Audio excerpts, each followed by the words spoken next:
साईराम, श्री सत्यसाई सर्वधर्मीय सामूहिक विवाहामध्ये तुमचं स्वागत करतो।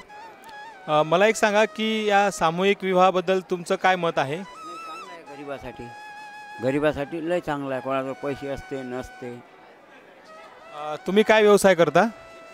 मजुरी भाग। आणि मला एक सांगा की आर्थिकदृष्ट्या जे सामूहिक विवाहाचे जे काय फायदे असेल का, तुमची परिस्थिती कशी आहे, मुलीकडली कशी आहे, तर ते तुम्ही मला थोडं सांगू शकता? गरीबच आहे, मुलीच्या इकडले गरीब आहे। वडील नाही, आई आहे फक्त, वडील नाही।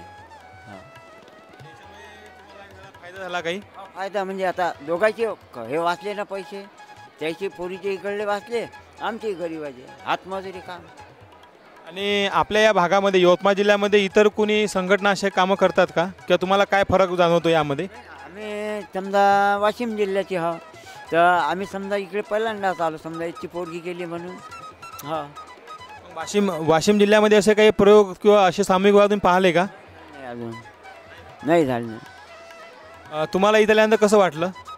पहिल्यांदाच समजा नवीनच आमचं समजा। इथलं वातावरण, सोयीसुविधा? मस्त मस्त पद्धती। साईराम.